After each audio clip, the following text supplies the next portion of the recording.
Dans Itinéraire Bretagne, aujourd'hui, nous poursuivons notre découverte de cette partie sud du Goëlo. Nous sommes à 15 minutes de Guingamp, à 15 minutes de Saint-Brieuc. Ici, de nombreuses initiatives sont menées pour que les habitants se sentent bien sur le territoire. Exemple avec ces personnes âgées, parfois isolées. Nicole s'est mise à l'accordéon il y a 3 mois, un peu grâce à Michel. C'est elle qui l'aide à déchiffrer ses partitions. Majeur. Tous les mardis, elle lui rend visite. C'est du bénévolat pour que Nicole se sente moins seule dans sa maison. Car souvent, les journées sont longues.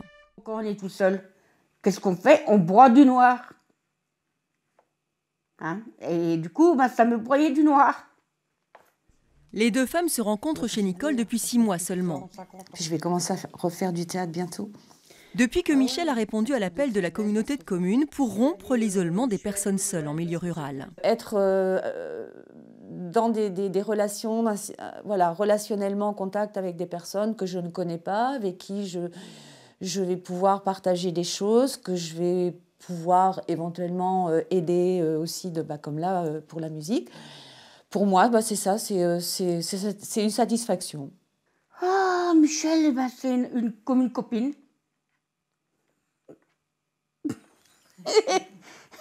Excusez-moi de rire, mais c'est vrai. C'est comme une copine.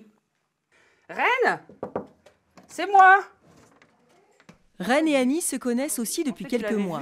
J'ai pris l'article, j'ai dit, comme ça pourra... Une idée de sortie quand il fera beau. Et déjà une relation forte lie les deux femmes. J'ai confiance en elle. Je sais que je peux lui dire n'importe quoi. Et je sais que ça reste avec elle. Et moi, je crois que la confiance d'une personne, c'est quand même la première chose. Je sais pas, le premier jour qu'elle est passée, qu'on a discuté, ça a passé directement entre nous. C'est vrai ? Que vous faites en ce moment. Tous les 2 mois, Annie et Michel retrouvent les autres bénévoles et la psychologue qui gère le réseau de visiteurs. Un moment de partage d'expérience pour bien accompagner les personnes isolées et fragilisées et délimiter le rôle des bénévoles. Ils ne sont pas là pour faire le ménage, ils ne sont pas là pour faire les courses. Ils sont pas là, ils sont vraiment là pour être avec la personne et partager un moment. Et ça, en fait, c'est assez, ça peut être assez difficile des fois de s'en tenir à ça.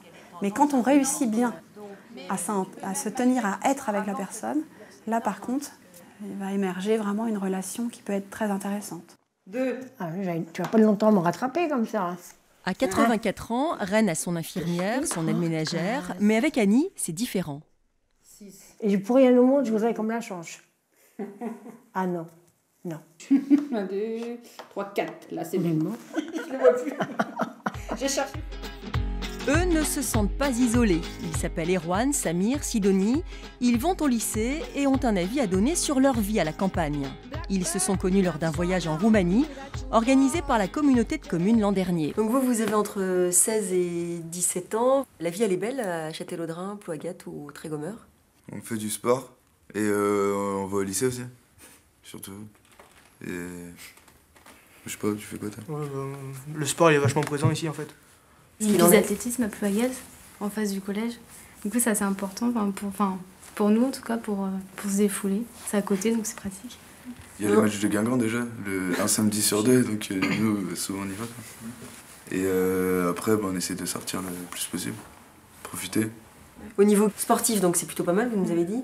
Au niveau culturel, est-ce qu'il y a ce qu'il faut? Une petite éco qui est basée à Châtellerault, il y a pas mal de trucs. T'as les vieilles charrues qui sont pas loin aussi. T'as les salles de Saint-Brieuc aussi qui sont pas loin. Ouais. La citrouille et tout, il y a pas mal de trucs. C'est pas mal. Qu'est-ce qui manque ici à votre avis? Il manque des transports en commun. Ouais. Parce que genre quand on est sur Saint-Brieuc, on a 4 bus dans la journée pour rentrer chez nous. Du coup ça fait quand un petit peu retard. Je pense qu'on manque pas vraiment de grand chose en fait. On a la mer à côté, on a Rennes à 1 heure, Brest à 1 heure aussi. Et c'est quoi vos rêves? Être dans le journalisme, avec à côté des loisirs comme le sport et voyager dans le monde. J'ai pas vraiment réfléchi à tout ça. J'ai le temps, je me presse pas pour ça. Continuer le travail qui me plaît, faire des voyages, et continuer à faire du foot. Moi j'aimerais bien partir travailler à l'étranger. Je vais faire ingénieur automobile dans la recherche et le développement, parce que ça permet de s'ouvrir au monde aussi et on voit autre chose. Je trouve ça important.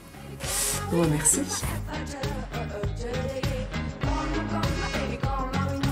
Oh, oh. Je vous propose un petit retour en arrière maintenant. Nous sommes dans les années 60 à Lanvolon. À l'époque, la commune propose aux jeunes de participer à un concours pour embellir le bourg. Regardez. Cet embellissement va concerner les 3 principales places. Sur ces 3 places, vous devrez indiquer, à l'aide de signes conventionnels, différentes choses permettant, à votre avis, d'embellir. Bonjour papa. Bonsoir. Tiens, qu'est-ce que tu as avec toi, hein? La sœur nous a donné des plans pour qu'on donne des idées pour embellir Lanvolon. Ah bon? Tiens, ça doit être intéressant. Qu'est-ce que tu voudrais, toi, qu'on fasse alors pour embellir Lanvolon? Oh ben, je voudrais bien un bassin avec des jets d'eau. Oui. Et puis une volière et des arbres et des fleurs partout. Ah, mais c'est bien, ça. Les mois passaient et le 5 décembre arrivait. C'est lundi dernier, en effet, que ces dessins étaient présentés au jury dans les salles de la mairie. Présidé par M. René Pleven, président du Conseil général des Côtes-du-Nord, le jury avait fort à faire pour choisir les meilleurs dessins.